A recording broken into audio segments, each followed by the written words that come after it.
We took it all. We brought them to our land.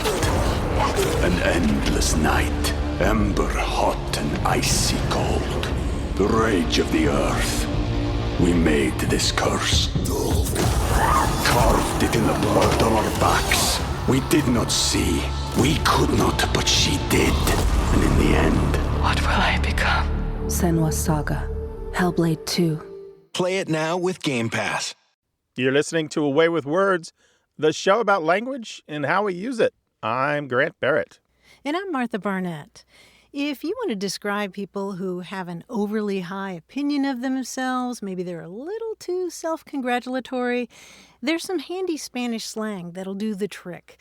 In English, we might say somebody's full of themselves. But in Argentina, you might describe such a person as Tarzán de Maceta, which translates as Tarzan of the flower pot. Tarzan of the flower pot. Yeah. Or you might call them Yeti de freezer. The Yeti, of the freezer. Yeah. You can also say the equivalent of Aquaman of the toilet. Oh, no. Aquaman at the toilet. That's terrible. And I got those from Adam Sharp. He's an author of quirky books about words and trivia, including The Correct Order of Biscuits and Euphemisms That Get on My You-Know-Whats. And you can follow him on social media. He's always talking about these kinds of things, and they're lots of fun. Oh, that sounds lots of fun. I'm still thinking about Tarzan of the flower pot. He's not king of the apes. What is he, king of the ants? Yeah, such a great picture. And we know people like this. We do. You're not one of them. Martha and I are always collecting idioms from everywhere in the world. Toll free in the United States and Canada, 877-929-9673. And if you're not in the United States or Canada, you can call us by WhatsApp. Find that number on our website at waywardradio.org/contact. Hello, you have a way with words. Hello, this is Gail Verena. Hi, Gail Verena. Where are you calling from? I am calling from Huntsville, Alabama. Oh, Rocket City. Welcome to the show. Right. That's right. Thank you. What's on your mind, Gail Verena? I'm wondering, I'm here sometimes whenever somebody is, I guess, saying someone is not smart or something, they say they cannot walk and chew gum at the same time. Now, Yes. in my mind, I'm thinking, well, that is easy. Anyone who has a mouth can move up and down and chew gum. It's like while they're walking. It doesn't make sense why they say this, so I'm called the show. So you can do it, and you assume others can do it. Exactly. It does not make sense to me. I'm hearing an accent, Gail Verena. Where are you from? I am from Uva Rouge. Okay, and do you have expressions like this in the other languages that you speak? We have idioms, Yes. as you have, but they are nowhere near as outlandish as the ones I have heard here. Nowhere near. All right, so this expression has some history to it, and I want to tell you about a couple of different times when it's been well known.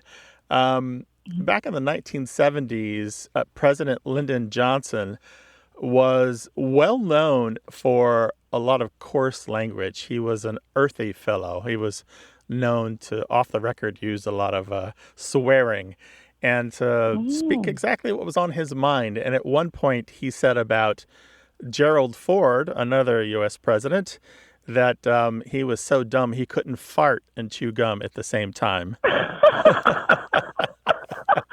Oh no! But although later, a lot of people thought that was too coarse, and so they just quoted him as if he said walk instead of fart. But that wasn't the earliest time that was said, although it was a very significant time that was said. What it turns out is that there was a time in this country in the mid-1800s where chewing gum became very popular, especially for women and children. And it was considered an unbecoming habit, something that you probably shouldn't do. And you will find in the newspapers of the period these letters or these opinion columns where they talk about how ladies should not talk slang or bet on horse races or smoke cigarettes and chew gum. Um, and it was a thing that you weren't supposed to do. They would act as if chewing gum was this kind of hallmark of a low-class woman or a woman with no sophistication. And you can see over time how chewing gum and these other bad habits, supposedly bad habits, were used as a shorthand to indicate the kind of woman who wasn't very bright. So women who chewed gum were considered a kind of woman who was undesirable, and that she wasn't sophisticated, she wasn't educated, she probably was never going to make anything of herself. You wouldn't want to date her or marry her. I would not last in that world. I would not. I would not. None of the women I would date would last in that world either, frankly. And so over time, you'll see, here's a newspaper from 1876. It's just a little blurb. It says, "No woman can talk successfully who chews gum." And they're basically saying that women were too dumb to do both. It's just basically misogyny. It's a time and a place where women were considered inferior to men, and certain segments of society had no problem just saying it plain.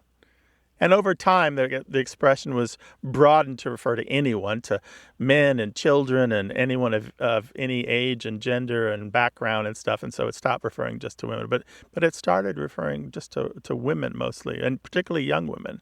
And young women often take a lot of guff in our society because they tend to be the ones who adopt new language first and adopt new habits first and innovate with fashion and that kind of thing. So they catch a lot of abuse for doing things early and first. I agree. Yeah. They would not last in this world, though. This is the world of women empowerment, and it's beautiful. And that kind of mindset is blasphemy for this world. Yeah. So I'm glad he does not live here. Yeah, I'm glad we live here and said. now. I agree with you. Gail Vrenna, thank you so much for your call. Thank you. This has been an honor. Thank you so much. I listen to you every day. Well, call us again sometime. We'd love to hear from you. Thank you so much. All right, take care. Take Bye-bye. care. Bye-bye. Well, when you're done chewing your gum, give us a call, 877-929-9673.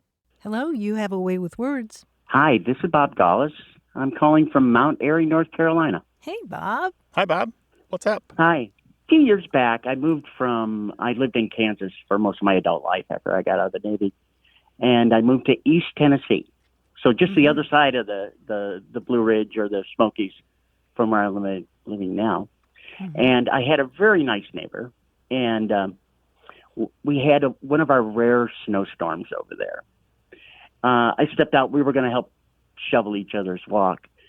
And I walked up to him, and he looked at me, and he goes, "Oosh." And I said, "What?" And he says, "Well, it's cold, oosh." And I said, "Where I grew up, we said brr."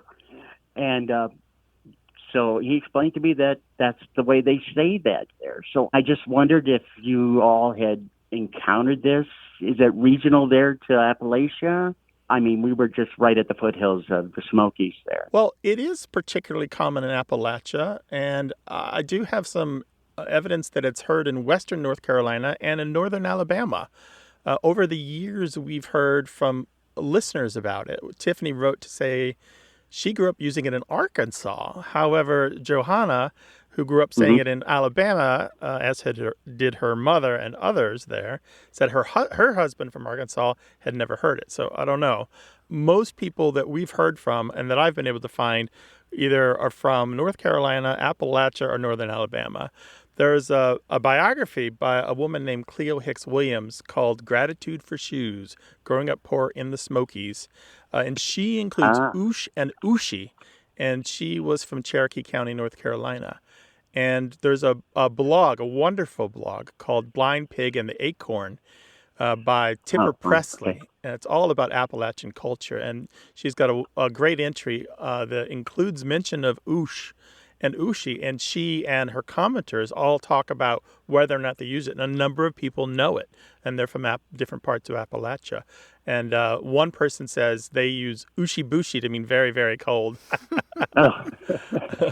So it is out there. None of the major books that I have, none of the big dialect dictionaries include it. But there's enough evidence out there that we can draw a little bit of a dialect map and say that it does exist and kind of pin it to a geographic region. So it is a thing. Oh. So it's more of a verbal word that you'll encounter, but there's not really much in print or documented in print, huh? No, I found it very few printed sources at all. Well, Bob, what I want to know is, does oosh work better than burr? Because when I'm really cold, making a noise like that helps me feel like I'm a little bit warmer. Does one of them work better than the other for you? You know what? I have actually used oosh because, after you get exposed to it, it kind of works better than burr. but burr to me almost sounds like you're mimicking your teeth chattering or, that shivering. But oosh is just like you just blow it out and you let everybody know how you're feeling. But you know what we'll do, Bob? We'll put the word out to our listeners who are all over. And if other folks have used oosh or ooshi or something like that to mean cold, it's kind of an interjection that you make when it's cold out. They'll let us know. They're pretty good about that. Maybe we can draw a bigger map or a more precise one. Well, I've really enjoyed our conversation. I appreciate you listening to my commentary there. Yeah, we appreciate it. Thank you for sharing. All right. Have a wonderful afternoon. Thank you. You too. Bye-bye. Take care. Be well. Bye, Bob. Thank you. Yeah, if you know something about oosh or ooshi to mean cold, if it's an expression that you just blurt out anytime you're shivering, let us know, 877-929-9673, or tell us about it in an email to words@waywardradio.org, or try another way to reach us. There are lots of them at waywardradio.org/contact.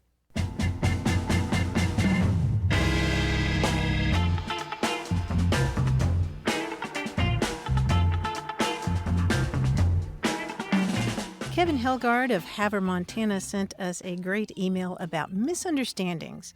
Kevin writes, "Many years ago, I was attending a conference at a hotel. The original pastry order for the conference was 4 dozen donuts. At the end of the first day, only about half of the pastries were consumed. My boss asked the hotel meeting server to please cut the pastry order in half for the next day." You know where this is going, Grant. I do indeed. Sure enough, we arrived the next day, and there were 4 dozen donuts neatly cut in half. Oops. To the letter. Oh, we love these language misunderstandings. Give us a call with them. Tell the story, 877-929-9673. More about what you say and why you say it. Stick around for more of A Way with Words.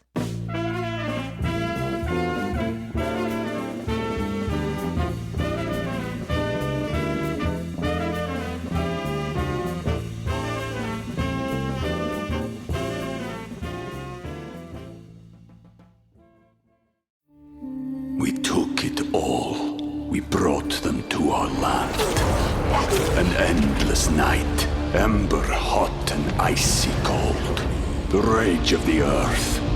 We made this curse. Carved it in the blood on our backs. We did not see. We could not, but she did. And in the end, What will I become? Senua's Saga. Hellblade 2. Play it now with Game Pass. You're listening to A Way with Words, the show about language and how we use it. I'm Martha Barnett. And I'm Grant Barrett, and here he is, the fabulous quiz guy, John Chinesky. Hi, John. Hey, Grant. Hi, Martha. Hey. I have a quiz for you today that is a little more straightforward than most. No tricks or jokes. It's a quiz about one of my favorite kinds of words, demonyms. You're familiar, I'm sure, with demonyms? DEMO. Right. NYMS. NYM, yeah. Do either of you want to explain what a demonym is? Sure, it's a place name, more or less, right? Or it's actually the thing that you call the people who are from a place. Right. Right. It's usually So referred to American is a demonym for people from the United States of America. That's right. For example, you both live in San Diego, so you are both San Diegans, yes. San Diegans, Yes, right. right. I live in Brooklyn, New York, so I am both A Brooklonian and Cole. Brooklynite. a Brooklynite or a Brooklyner, Brooklyner, yeah. Okay. and also a New Yorker, right? I'm going to see how much you know about demonyms for people from different countries and cities. We'll primarily look at forms that are irregular constructions. For example, someone from Boston is a Bostonian. That's a common construction. Sure. But the people who live in nearby Cambridge are known as what? Cantabrigians? Cantabrigians, right. Nice. And the ones in the English Cambridge share that same name, right. First, we'll try some irregular demonyms that are very common and somewhat well known. If you're from Dublin, you're a Dubliner. But if you're from Glasgow, Glaswegian. Glaswegian, right. Now, the U.S. Government Printing Office recommends the official demonym Indianan for someone from Indiana, but Indiana residents prefer what? Hoosier. Go Big Red! Go Big Red! Nice. If you're from the island nation of Dominica, you're Dominican. But if you're from the island nation of Cyprus, what are you? Cypriot. Cypriot, right. If you're from Iceland, you're an Icelander. But if you're from the Netherlands, Oh, you're Dutch. you're Dutch, right. It does I sort was of... afraid you were going to do something with Reykjavik and we were No, or no, that no. volcano, and I thought we were going to be in big trouble. Like I said, these are irregular, but they're sort of well-known. You would think with the land in there would be Netherlander, and so I've heard that sometimes, but Dutch. Now let's try some that are a little more uncommon. What about people who live in Munich? Not Munchkins. Oh, you're not far off. Is it? Munkins? No, it's Munchners. Munchner. Yes. What are people from the nation of Kosovo called? Kosovars. Kosovars, yes, Yeah. very good. People from the United Arab Emirates have their own demonym. What is it? Emiris? Oh, I don't know. Close. Emirates? Close. It's Emiratis. Emiratis. Emiratis. Nice. Emiratis. Very good. Right. Now, here are a few that to me are rather unusual. Let's try them out. Okay, now great. these are the Yeah, unusual these ones? are the unusual ones. All right. From the halls of Montezuma to the shores of Tripoli, where you will find what people? I don't know. What? I'll tell you this one. It'll help you get the next one. It's Tripolitans. Really? Hello? Yes, yes. Tripolitans. Tripolitan. Now, here's the last one. This last one, that one will help you get this one. Similarly, if you're from Minneapolis or Indianapolis, what can you be called? Indianapolitan? Yeah, Indianapolitan or Minneapolitan. Minneapolitan. Of course, you can be called that if you can get somehow manage to get it out of your mouth. But Wow. yeah, you guys did very well. Wow. That was a lot of fun. Thanks for having me here. Thank you, John. Thanks for the quiz, John, as always. If you've got a question about wordplay, grammar, puzzles, a thing that you think you can stump us with, call us 877-929-9673 or send it an email to words@waywardradio.org. Hi there. You have a way with words. Hi, this is Joe Montani calling from Tucson, Arizona, the old Pueblo. Hi, Joe. Welcome to the show. Thank you, Grant. Well, I tell you what, I'm a scientist here, an astronomer. Oh, and, really? That's cool. Ooh. We, of course, coming up in science, we have a lot of contact with mathematics, and out of necessity, and, well, because it's fun also.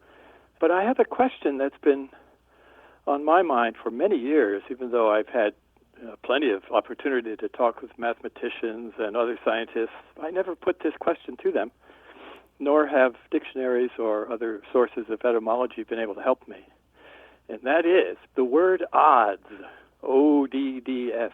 Now, I mean, I'm not a gambler or a gamer or a one who wagers, so I've never really used this in a practical way. But of course, we know that, well, it's the ratio of probabilities. One outcome of something might be probable to a certain extent, another one might be probable to another extent, and the ratio of those is the odds, which one will win out. But where does this word odds come from? Again, in math, we know there are even numbers, odd numbers, but I doubt it has anything to do with that, but I'll be delighted to learn otherwise, or if that is the case. Any ideas? It does. It does come from odds and evens. All right, let's say you have two stacks of coins, and they both have 10 coins in a stack. Across the top, they're perfectly even. If you take one coin off of one stack, now they're uneven. One of the stacks is now odd. All right, let's say that you have 4 stacks, and one of the stacks has one fewer coin than the other 3 stacks. It is the odd stack. It's unusual. It's odd, right? It's literally that same odd. So it's different. And so what we're talking about here is something that as odd is unusual, it's different. And it starts out as the opposite of even. And odd came to refer to the difference between anything, any two things or more than one thing, to indicate that something was unequal. And that's what's happening, just like you said, in gambling. The odds is the ratio, that is the difference for and against a certain position in the outcome of what is being bet on. And so when we talk about the odds for and against something, that's exactly what we're talking about. What is the outstanding different part of this wager? What is the outstanding? What is the unequal position that we might take that something will or won't happen? It's all about what's different or what's unequal. So it is odd. It's unusual. Okay, Grant. That does shed some light on it. And see, I hadn't really considered that it would land on both sides of that question. That is, that it would have a connection with the mathematical fact of something either being odd or even as a number, and here's the big and, that it had something to do with the oddness of its strangeness of or the difference between things. That's so interesting. Yeah, when words develop new meanings, sometimes they become abstracted from their source, and so they seem odd, they seem unusual and strange. But once we look into the path that they've taken to go from meaning one to meaning two, it starts to make more sense. And then you kind of have your aha or eureka moment. But I want to get back to your profession. You said you're an astronomer. I imagine there in Tucson, if you drive out a ways, you'll find plenty of places where there's not a lot of urban light, and you can see great distances into the universe. Yeah, you've probably had your own ahas and eurekas, huh? Yeah. Oh, that's certainly right. You know, from early childhood on. I grew up on the East Coast, New Jersey, and started to use small telescopes there, and then to get bigger telescopes. I couldn't afford them, so I had to start making them even as a kid. I made my first one at age 13, larger and larger mirrors, ground from scratch, literally from scratch, using abrasives and then polishing. But that led to a career, which I'm very happy to be part of. I think definitely what drew me to the field is the beauty of what you can see. In other words, as an observer, simply the beauty of it. And, of course, mathematics has a certain beauty of its own, which put the two together, and, wow, it's a nice combination. What are the odds of that?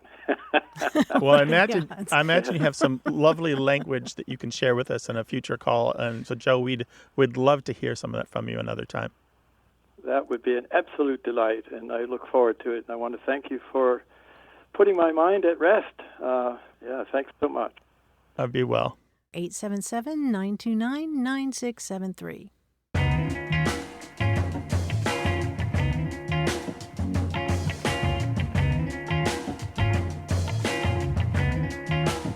The other day, David Finfrock of Dallas, Texas, sent us a photo of a sign for the Sierra Madera astrobleme.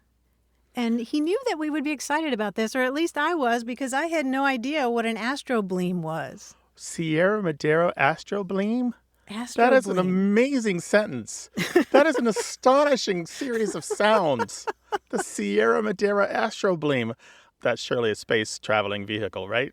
Well, an astrobleme, it turns out, is a meteorite crater. It comes from Greek words that literally mean star wound. Oh, like blemish. Bleme is in blemish. They're not related. I looked them up because that's what I thought. Bleme in Greek is a wound caused by a missile. Wow. I know. Astonishing. Sierra Madera astrobleme. And where is it? It is in southwestern Pecos County in Texas. And don't you just love that David saw that sign and knew that we would be all excited about it? Thank you, David. You made my day. Maybe several. Send us signs you've seen. Words at waywardradio.org. Hello, you have a way with words. Oh, hello. Nice to be here. This is Anna. I am calling from Seattle, Washington. Hi, Anna. How are you? Hi.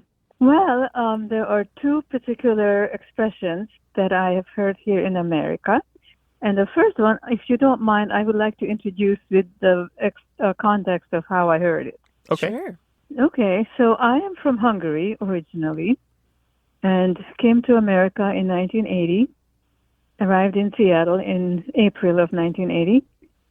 And a very nice American family sort of sponsored us and took us under their wings, and they were very nice.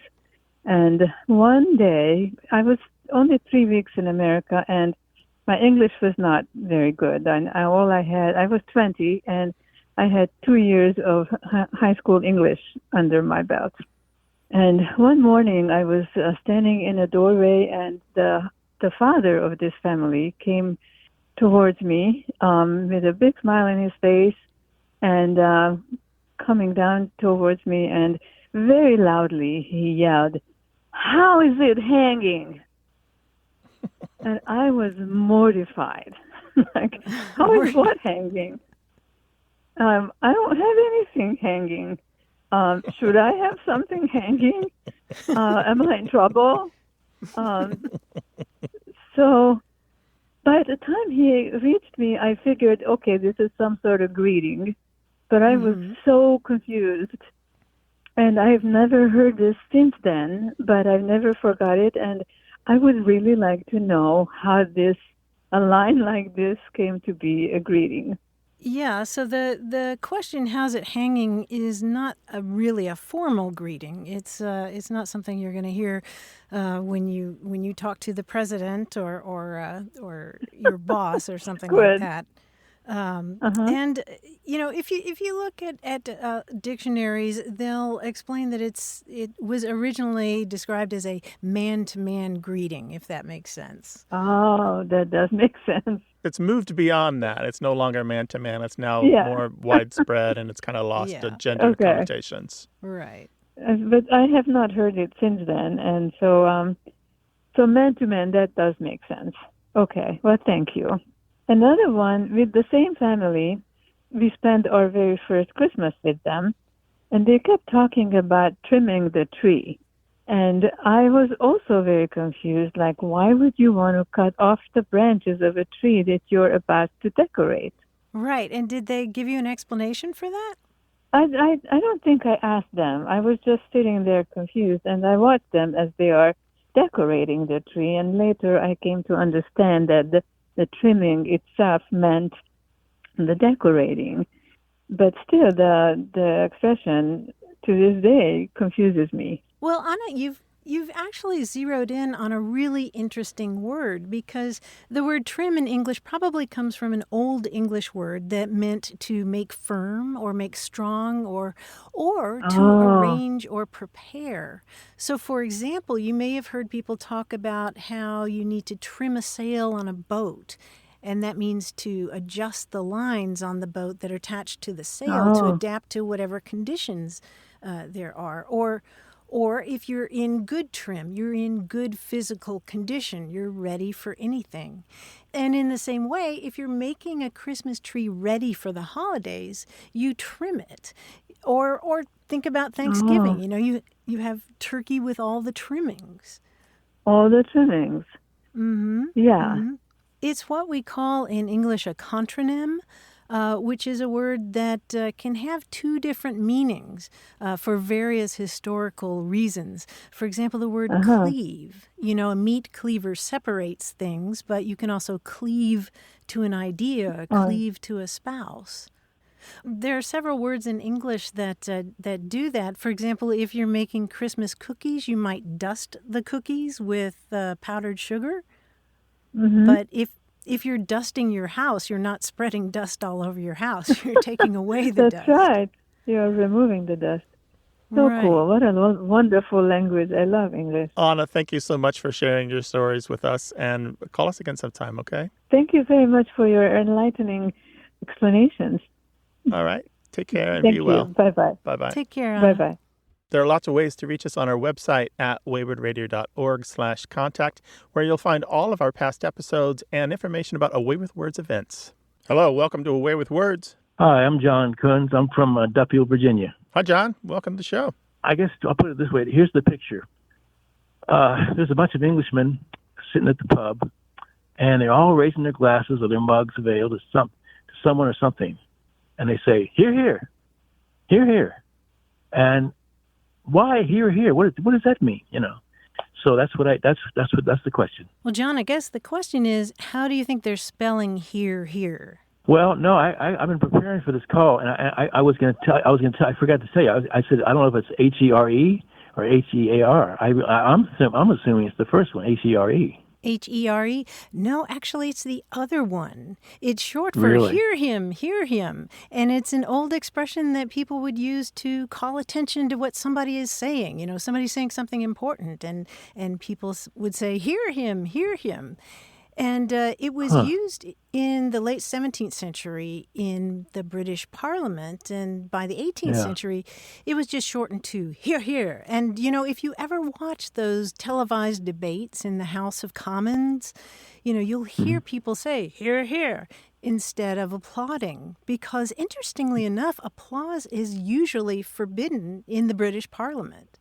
And so they just say, yeah, yeah. Actually, the rules of the British Parliament say members must not disturb a member who is speaking by hissing, chanting, clapping, booing, exclamations, or other interruption. But when not uttered until the end of a sentence, the cry of hear, hear offers no interruption of the speech.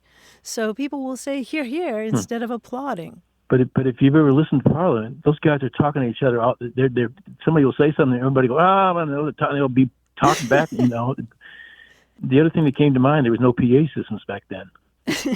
There were no PA systems back then. But you're right about that noise that you hear in Parliament. Sometimes people use hear, hear in a negative way, just making noise. Hear, hear.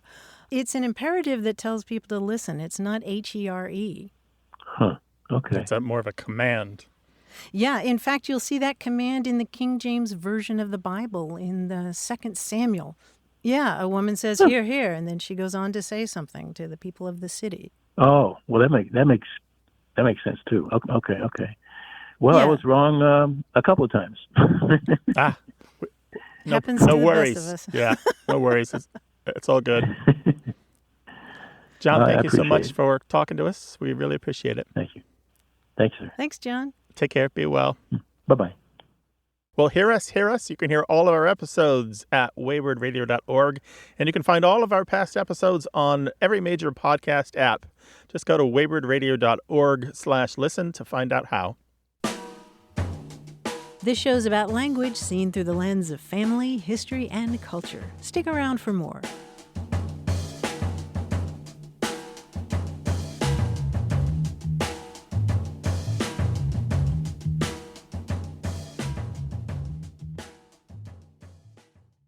Got a minute?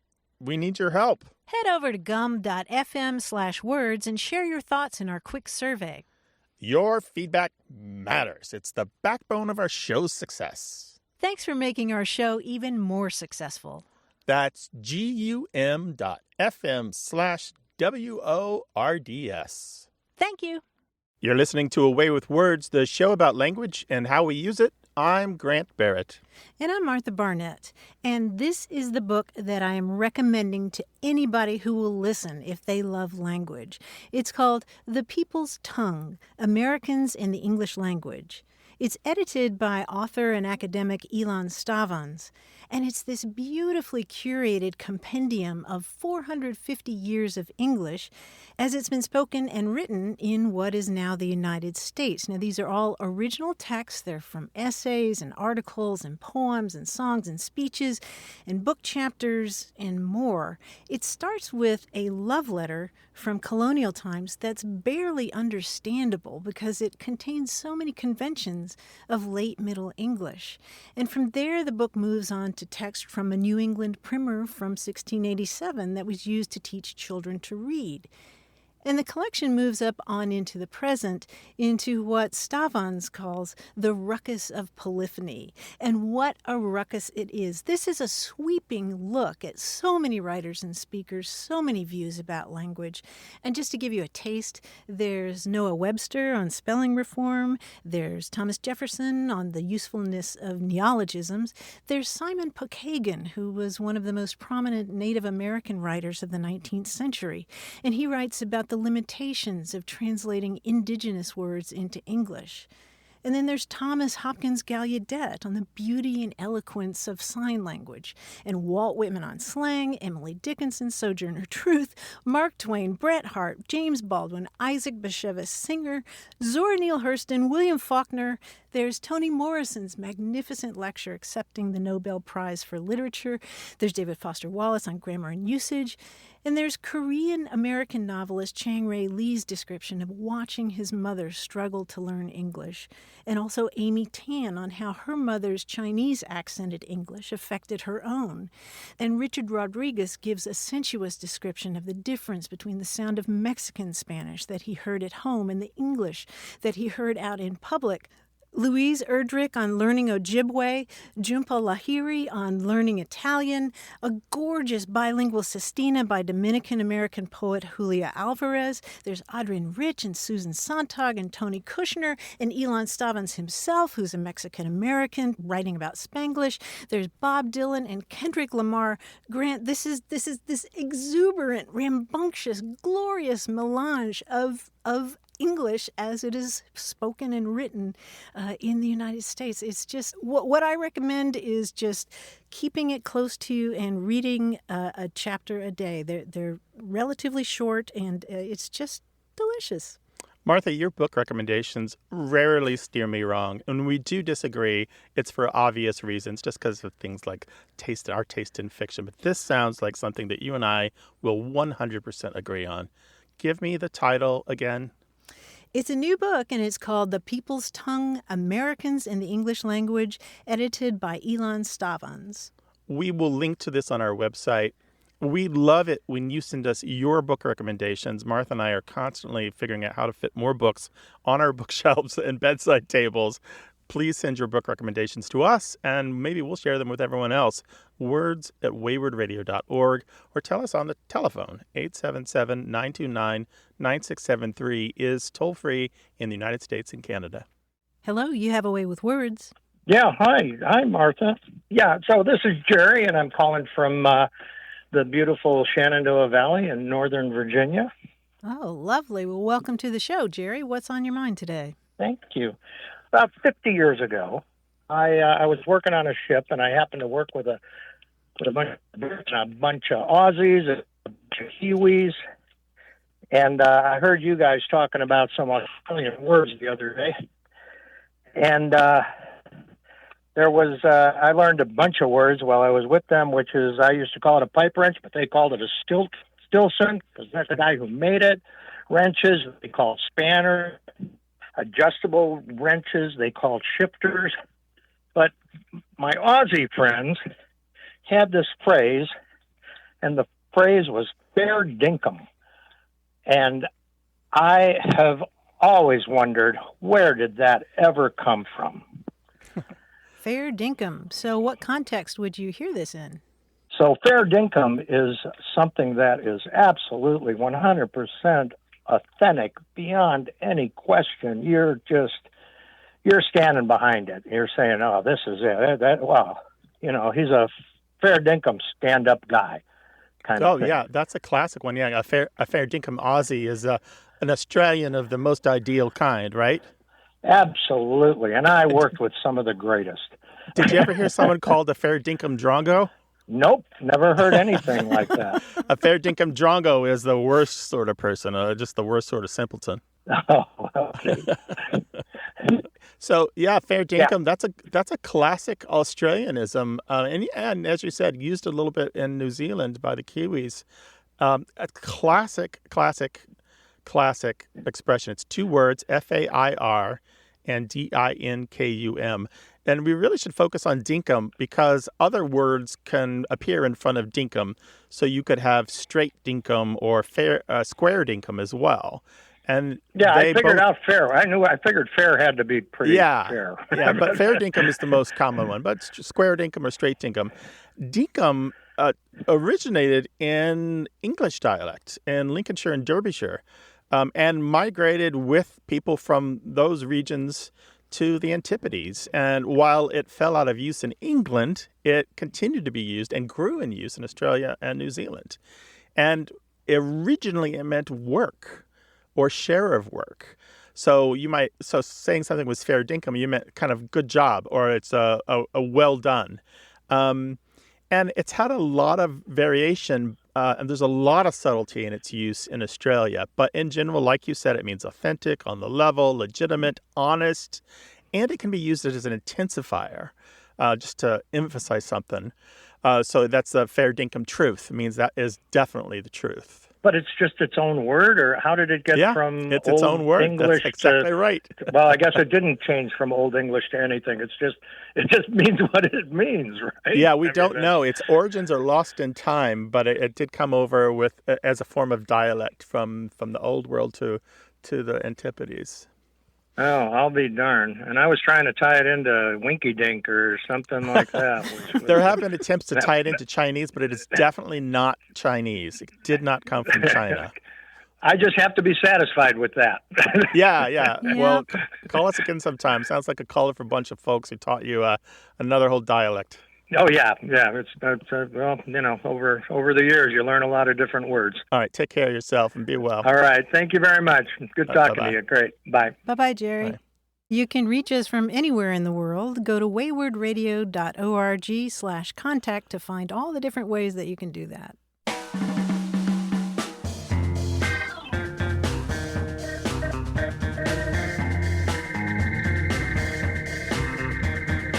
Scott Metzger draws a lot of funny cartoons about animals, and recently I saw one of these cats and dogs who are sitting around in a nickname support group.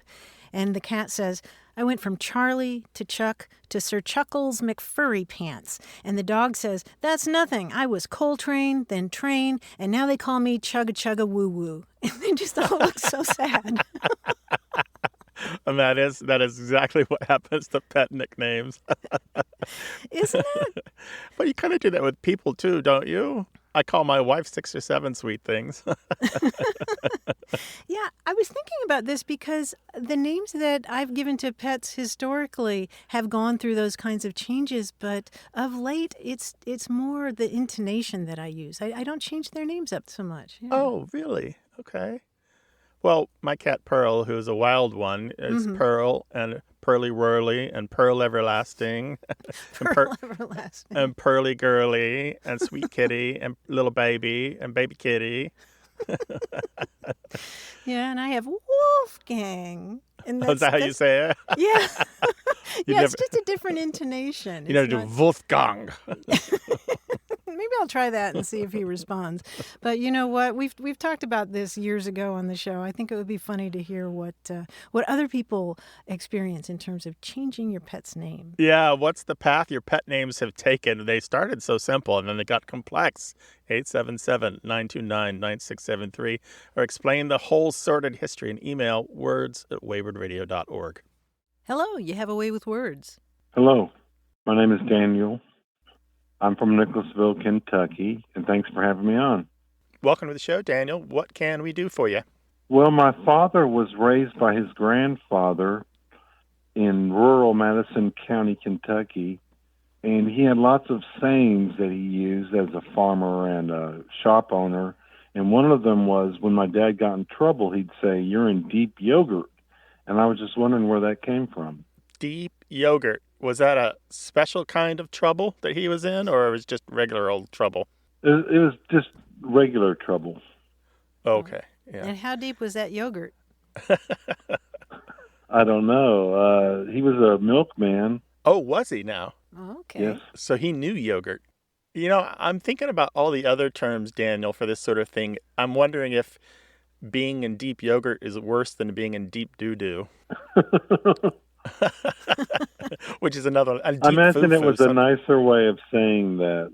Yeah, and we all know the term we can't say on the air, which I think comes to mind. A deep foo-foo is another way to put it. Yeah, was your grandfather careful about his language? He was. He was raised in a Christian family. They raised Walker hounds.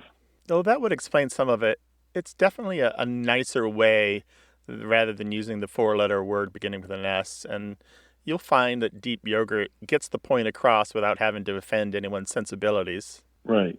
But yeah, possibly by comparison to bird poo is the thing with deep yogurt, because yogurt does look a lot like you've been splattered by a pigeon. Uh-huh. You know, if it spills on you. Okay. Yeah. Thank you very much. Yeah, our pleasure, Daniel. Thank you for sharing your memory as a grandfather. But that's what it was. If anybody who's careful with their speech and avoids those four-letter words is probably going to have a whole stock of those more polite expressions to express a little bit of dissatisfaction. Okay. Take care now. You too. Bye. Bye, Bye-bye. Daniel. I know we've got more than a few mischief makers who got deep doo-doo when they were kids. We'd love to hear the expressions your parents used when you were in trouble, or the ones that you use with your children and grandchildren. Let us know, 877-929-9673. That's toll-free in the United States and Canada. And if you're somewhere else in the world, you can actually still call us by WhatsApp and some other ways. Find out how, waywardradio.org/contact.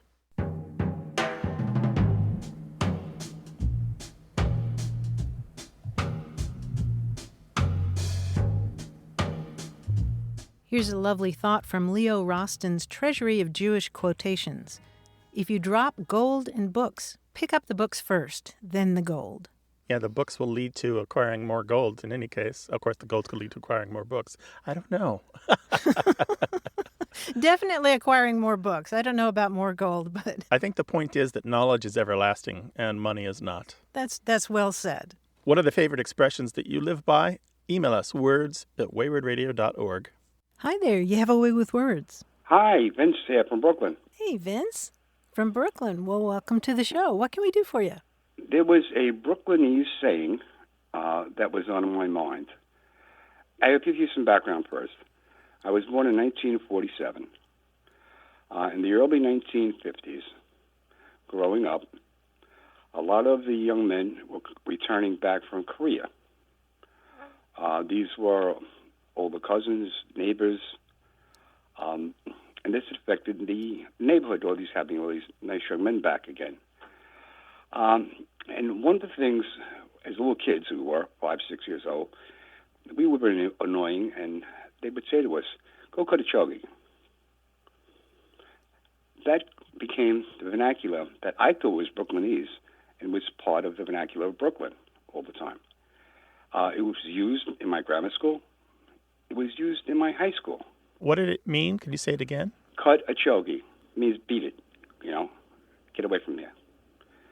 And in 1967, I'm stationed in Fort Rucker, Alabama. I meet at Fort Rucker two MPs that just came back from Korea. And, of course, I'm from Brooklyn, they're from Brooklyn. You become very fast friends. And they had a car. And we were driving down the road, and the driver says to me, I'm in the back seat, he says, "Vince, which way do I go?" They're from Brooklyn. I said, "Cut a chogi." He turns the car, makes the correct turn.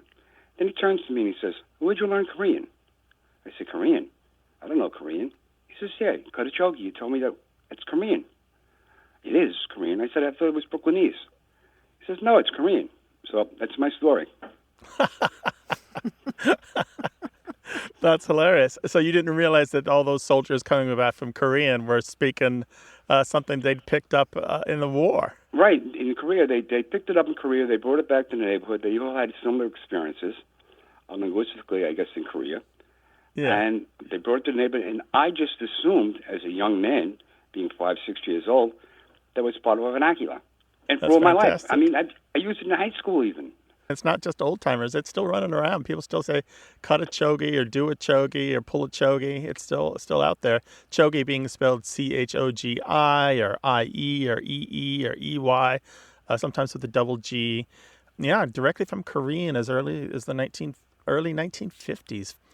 It's hard to say exactly which part of the Korean language it came from, but it roughly came from a Korean phrase that meant go there, roughly. Chogi means there in Korean. So it basically means go that way. And so it's the kind of thing that might be shouted constantly when people are giving directions or orders. Well, I thank you very, very much, and I enjoy your show tremendously. It's tremendous both of you. You do a great job, and I thank you for that. Yeah, our pleasure. Thanks for calling, Vince. And you call us again sometime. Okay, fine. I will call back. Okay. All right, take thank care. you very much Be for well. your answers. Okay, All right, bye-bye. Bye-bye. Call us to talk about language, 877-929-9673, or send your stories to words@waywardradio.org.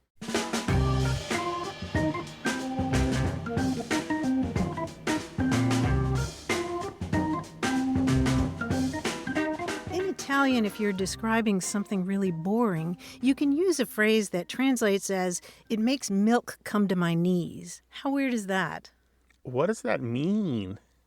Well, that's a good question, and nobody's completely sure, but it may have to do with the idea of somebody's really boring, they're going on, and it's as if you're sitting there beside a cow with a bucket, and you're milking the cow, and you're waiting for the milk to come up to your knees, and it's taking a long, long time. Oh, I see. Yeah, it's far venire il latte alle ginocchia. Ginocchia. Oh, that's nice. I like that word. That means knees, I guess. You can reach out to us. There are a lot of ways to do it, no matter where you are in the world. waywardradio.org/contact. Our team includes senior producer Stephanie Levine, engineer and editor Tim Felton, and quiz guy John Chinesky. We'd love to hear from you, no matter where you are in the world. Go to waywardradio.org/contact. Subscribe to the podcast, hear hundreds of past episodes, and get the newsletter at waywardradio.org. Whenever you have a language story or question, our toll-free line is open in the U.S. and Canada, 1-877-929-9673. Or send your thoughts to words@waywardradio.org. A Way with Words is an independent production of Wayward Inc., a nonprofit supported by listeners and organizations who are changing the way the world talks about language. Special thanks to Michael Breslauer, Josh Eccles, Claire Grotting, Bruce Rogo, Rick Seidenworm, and Betty Willis. Thanks for listening. I'm Martha Barnett. And I'm Grant Barrett. Until next time, goodbye. Bye.